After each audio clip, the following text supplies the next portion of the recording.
اعوذ باللہ من الشیطان الرجیم بسم اللہ الرحمن الرحیم۔ اب آئیے بسم اللہ الرحمن الرحیم، اب یہ سورہ بقرہ شروع ہو رہی ہے۔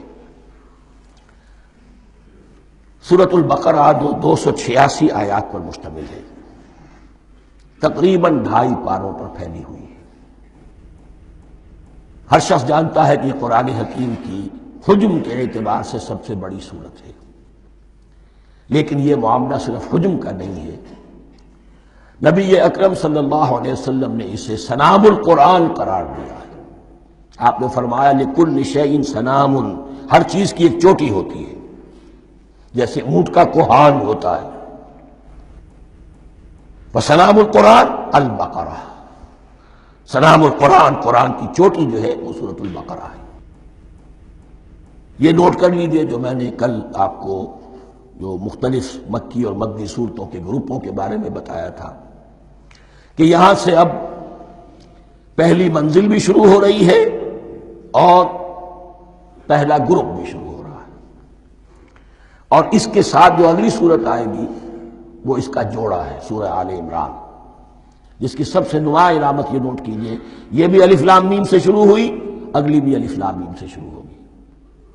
اس کے بعد 2 صورتیں مدنی اور ہیں، لیکن ان دونوں میں نہ حروف مقطعات ہے نہ کوئی اور تمہیدی کلام ہے، براہ راست خطاب سورہ نساء میں یا ایھا الناس اور سورہ مائدہ میں یا ایھا الذین آمنوا، کوئی تمہیدی بات نہیں، کوئی حروف مقطعات نہیں، براہ راست خطاب۔ وہ ایک جوڑا ہے سورہ نساء اور سورہ مائدہ، اور یہ ایک جوڑا ہے سورہ بقرہ اور سورہ آل عمران۔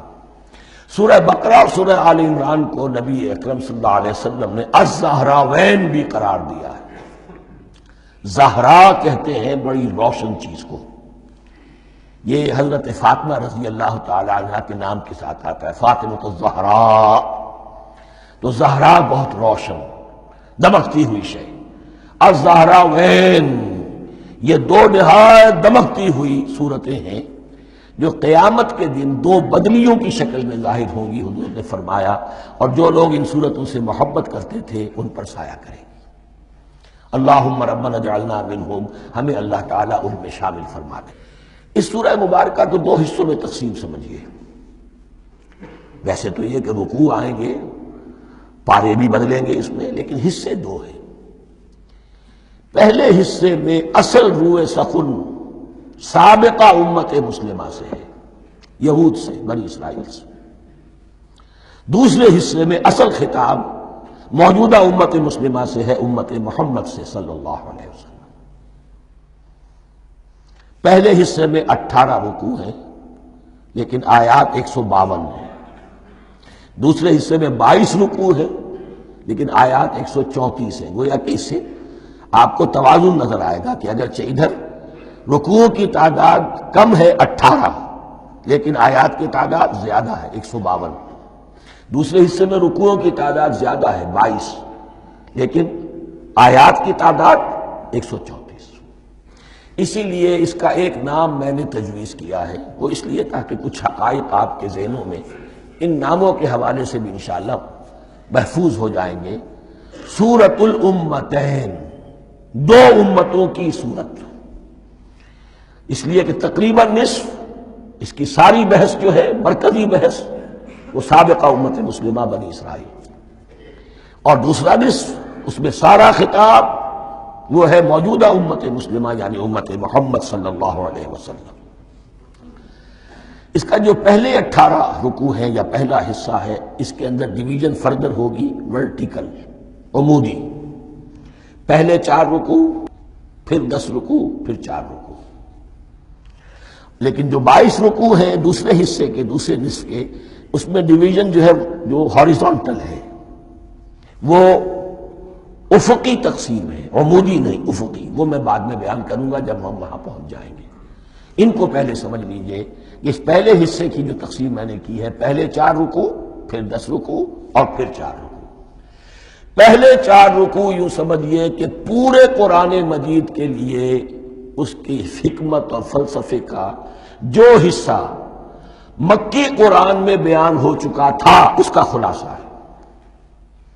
جب یہ سورت نازل ہو رہی ہے تو یہ تو مدینہ میں حضور تشریف لا چکے ہیں، 12-13 سال جو ہے گزر چکے ہیں، اور ان 12-13 سالوں کے دوران 2/3 قرآن نازل ہو چکا ہے۔ اس میں جو بھی حکمت، فلسفہ اور بنیادی دعوت، یہ جو چیزیں مکی قرآن میں بیان ہوئی، ان کا خلاصہ نچوڑ نکال کر یہاں 4 رکوعوں میں رکھ دیا گیا۔ اگرچہ ان میں بھی جب گہرائی میں آپ دیکھیں گے تو روح سخن جو ہے وہ بنی اسرائیل کی طرف ہے، وہ میں بعد میں عرض کروں گا، لیکن اضافی طور پر یہ سمجھ لیجئے کہ پورے مکی قرآن کے حکمت اور پیغام کا خلاصہ ان 4 رکوعوں میں۔ پھر 10 رکوع ہے جن میں براہ راست خطاب ہے سابقہ امت مسلمہ، یا بنی اسرائیل۔ اس کے بھی 2 حصے ہیں۔ پہلے ایک رکوع میں دعوت ہے، بڑا انداز اس کا بڑا پیارا ہے، اس میں دعوت ہے، ایمان لاؤ محمد پر صلی اللہ علیہ وسلم۔ اور اس کے بعد 9 رکوع ہے ملامت کے، ملامت، تنقید، تم نے یہ کیا اور یہ کیا اور یہ کیا، ہم نے یہ احسان کیے، یہ احسان کیے، یہ احسان کیے، تم نے یہ ناشکری کی، یہ ناشکری کی، یہ ناشکری کی۔ اور اس سب کا نتیجہ آخری 4 رکوعوں میں ہے کہ اب تمہیں اس منصب سے معزول کیا جا رہا ہے جس پر تم 2000 برس تک فائز رہے ہو، اور تمہیں ہٹا کر اب ایک نئی امت محمد کی شکل میں جو وجود میں آ چکی ہے صلی اللہ علیہ وسلم، اسے اس پر فائز کیا جا رہا ہے۔ اور اس کی علامت کے طور پر اسے میں کہا کرتا ہوں کورونیشن، تاج پوشی۔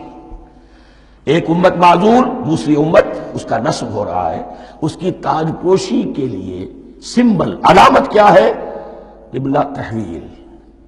وہ قبلہ یروشلم، سابقہ امت کا قبلہ اب ادھر رخ نہیں ہوگا، اب اہل توحید کا قبلہ یہ مکے کی طرف ہوگا، بیت اللہ کی طرف ہوگا۔ تو تحویل قبلہ کا مضمون ہے جو ان 4 رکوعوں میں آتا ہے۔ تو یہ میں نے تھوڑی سی تمہید جو ہے آپ کے سامنے رکھ دی ہے، اب بسم اللہ کیجئے۔ صدق اللہ العظیم۔